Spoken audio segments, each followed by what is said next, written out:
पहले से ही, ये तो बहुत पहले होना चाहिए था।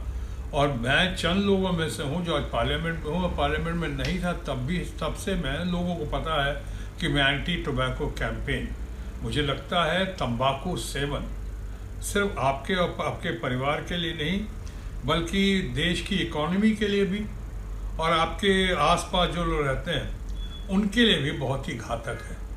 इससे तो निजात मिलना ही चाहिए। आज ये भी कहा जा रहा है कि मैं हमेशा कहता हूँ, से नो टू ड्रग्स, से नो टू ड्रग्स, बिल्कुल। और साथ में आपने ये बार एंड टोबैको से छुटकारा पाओ। निजात पाने के लिए मैं केबा हुआ है कि मैं कोशिश करता हूँ, आज पूरा दुनिया में आज सबसे ज़्यादा मौतें जो हो रही हैं वो टोबैको की वजह से हो रही है।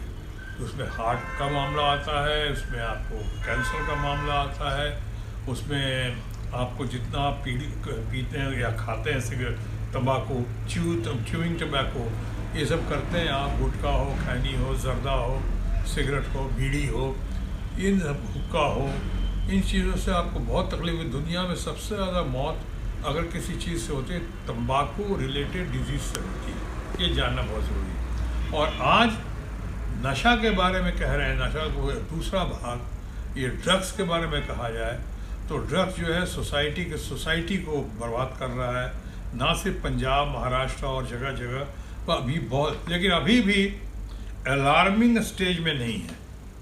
अभी भी मैं देख रहा हूँ, मैं तो इसका बहुत प्रचार प्रसार करता रहा हूँ, इसके लिए बहुत संघर्ष करता रहा हूँ शुरू से, आज भी करता हूँ एंटी टोबैको। और जब मैं हेल्थ मिनिस्टर था तो याद होगा आप में से बहुतों को कि मैंने बहुत कुछ करने की कोशिश की थी इस पर और कुछ हद तक सफलता भी प्राप्त की थी।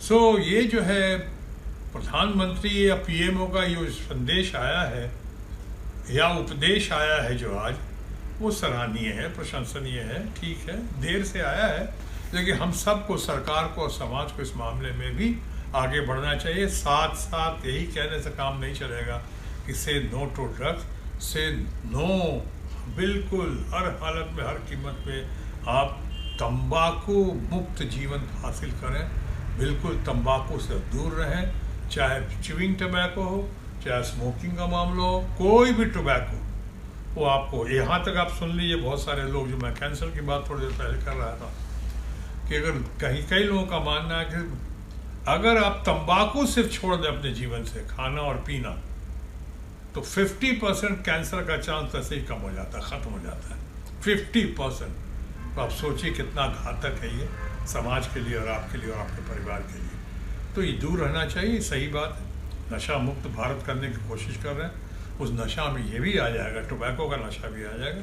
अच्छी बात है, सराहनीय, प्रशंसनीय है, हम सबको साथ देना चाहिए। लेकिन सिर्फ इसका डायलॉग बोलकर जेन जी के सैलाब से या उनके प्रदर्शन से, उनके आंदोलन से जो आज फंसा हुआ है हमारा भारतीय जनता पार्टी की सरकार या हमारे पार्लियामेंट में, जो इतना उलझाव आ गया है, उस उलझन से निपटने के लिए सिर्फ ये डायलॉग ना हो, मुद्दों को भटकाने के लिए ये ना हो, ये मेरी प्रार्थना है। सर, ममता बनर्जी 1500 रुपये करके जो है भत्ता दे रही थी महिलाओं को। अभी अन्नपूर्णा भंडार कई महिलाओं को 3000 भाजपा ने दावा किया था, सरकार आ गई है, कईयों को मिल रहा है, कईयों को नहीं मिल रहा है, कई नाराजगी भी दिखा रहे हैं, इसको किस तरह से देखते हैं? ये तो होना ही था। आप जब उसके अर्थमेटिक को, हिसाब किताब को नहीं समझते हैं, पहले आप कुछ भी अनाउंस करते हैं, बहुत विस्तार में नहीं जाऊंगा इसलिए कि आप तमाम लोगों को पता है, चाहे महाराष्ट्र का मामला हो, चाहे आपके दिल्ली का मामला हो, चाहे आपका बंगाल की बात हो रही है, इससे अल्टीमेटली एक बिट्रेयल की फीलिंग आती है। आप कहते कुछ और हैं, करते कुछ और हैं, होता कुछ और है। यहाँ जहाँ तक ममता बनर्जी और टीएमसी का सवाल था, इतना तो हमेशा उन्होंने साबित करके दिखाया, जो कहती थी वही करती थी, और जो करती थी वही साफ दिखाई पड़ता था। सर, अभी जैसे कॉमनवेल्थ गेम चल रहे हैं, अभी चौथे स्थान पे आए हैं पूरे मेडल्स के मामले में, और मैं समझता हूँ ये बहुत शुभ संकेत है। हमारे तमाम बच्चे और ख़ासकर वहाँ जेन जी, जो नया एक्सप्रेशन आया है नेपाल के बाद, वो हमारा जेन जी हिंदुस्तान का कमाल का है, बहुत सुंदर है, बहुत खूबसूरत है, बहुत समझदार है, बहुत गुणी है, और आज उसने कॉमनवेल्थ गेम्स में भी अपना नमूना पेश किया, बहुत अच्छा नमूना पेश किया है कि आज चौथे स्थान पे तमाम मेडल्स के मामले में, और गोल्ड मेडल्स में इतना लिया जो शायद पहले कभी नहीं लिया होगा। बधाई। की साथियों विधानसभाएं इस चुनाव में हार गए हैं, जहां से आप लाख लाख वोटों से आपके चुनाव के समय वो विधानसभा जीती गई थी, वो भी विधानसभाएं हार गए हैं, क्या कहेंगे? देखिए, पहली बात तो है कि कोई बात नहीं, लेकिन हमारे लोग तो हैं, आसनसोल की जनता जो मैं प्यार करती है, उन्होंने एक जिम्मेदारी तो सौंपी है मुझे।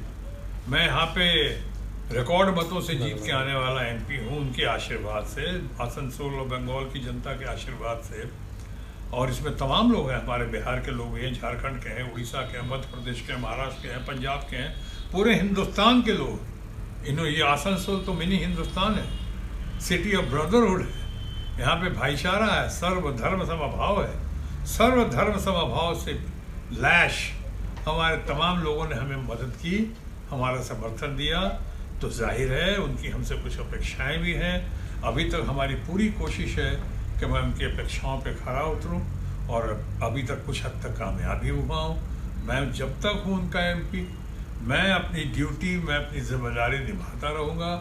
आप कहें नहीं, हमारे वो जो एमएलए जो गए नहीं जाते तो बहुत अच्छा होता, उसमें बहुत सारे लोग बहुत काबिल भी थे।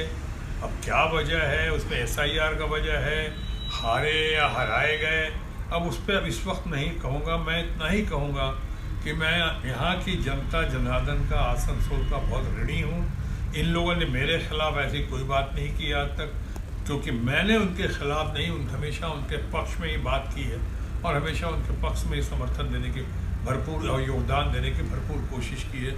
आज भी वही कहूँगा, मैं तो चलूँगा अपनी राह पे, मेरी जिम्मेदारी है। मैं जो नए एमएलए आए हैं, जो लाए गए हैं, हम उनका स्वागत करते हैं। हम उनसे भी कहेंगे कि आओ हम लोग कंसेंसस की राजनीति करें, कंसेंसस की, कॉन्फ्रंटेशन की नहीं। आगे बढ़ो, अपने आसनसोल को आगे बढ़ाओ, बंगाल को और गौरवान्वित करो। उसमें जितना मेरा योगदान होगा वो मैं करता रहूँगा। आपको अपना जो पॉलिटिक्स करना है आप करें, हमें उस पर कोई एतराज़ नहीं है। वो आपकी राह है, आपकी भाषा, मैं उस पर कुछ नहीं बोलूँगा। लेकिन जहाँ तक मेरा सवाल है, मैं इतना ही कहूँगा कि जो उनका काम है वो अहले सियासत जाने, जो उनका काम है वो अहले सियासत जाने। मेरा पैगाम मोहब्बत है, जहाँ तक पहुँचे।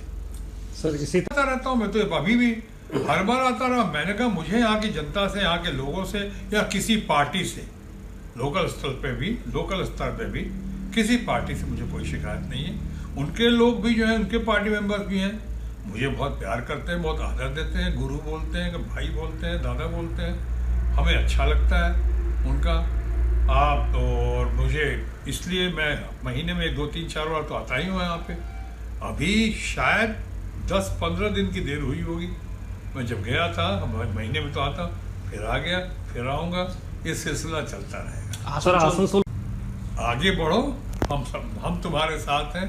तुम कहते हो कि दादा आगे बढ़ो, हम तुम्हारे साथ हैं। मैं कहता हूँ आप आगे बढ़ो, हम आपके साथ हैं। समाज को आगे और दुरुस्त करें, चुस्त करें, सर्वधर्म समभाव के साथ, पूरे समाज को, पूरे आसनसोल को, पूरे बंगाल हो, चाहे पार्टी कोई भी हो। देखिए, हमारी अलग पार्टी हो सकती है, जैसा आपने पूछा था। जो यहाँ लोग अब जीत कर आए हैं, सामने आए हैं, वो लोग अच्छे लोग ही हैं। मुझे तो कोई इससे केसेस कोई ये नहीं है। मैं तो सबको प्यार से ही ट्रीट करता हूँ और प्यार से ही मानता हूँ। अगर उन लोगों को कोई शिकायत है मुझसे, तो मुझसे डायरेक्ट कह दें, लेकिन आपस की बात है।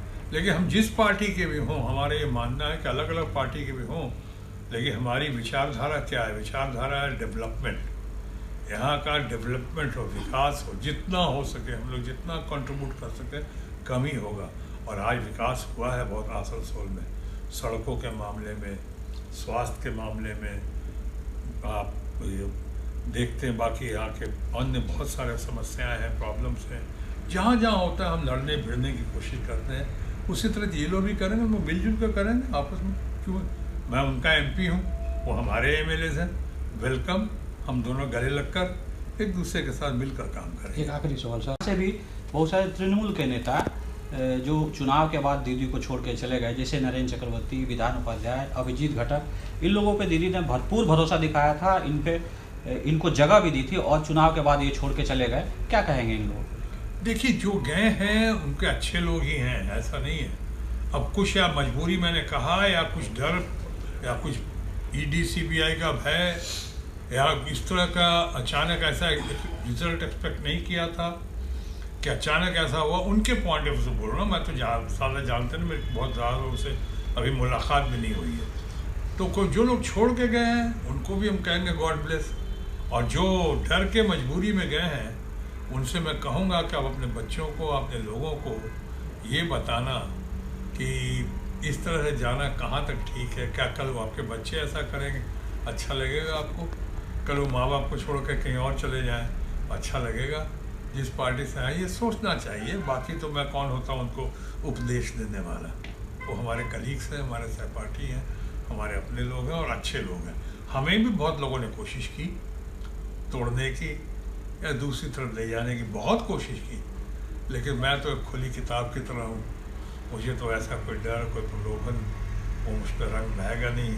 आपको मेरा स्वभाव, मेरा कैरेक्टर पता है बहुत लोगों, लेकिन मैं उनको दोष नहीं देता हूँ। शायद उनमें से बहुतों ने मेरा भला सोच के ही ऐसा कहा होगा मुझको आने के लिए अपने साथ, यहाँ छोड़ के जाने के लिए। ठीक है, उस समय जोश था, एक अजीब सा उत्साह था उनके अंदर में, एक अजीब सा खौफ था, और चाहते थे शायद हम निकल जाएं, हम पे कोई तकलीफ ना आए, इसलिए ऐसा कहा होगा।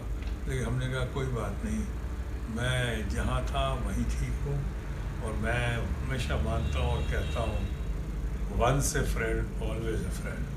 मैं उनके साथ था, टीएमसी ममता बनर्जी के साथ था,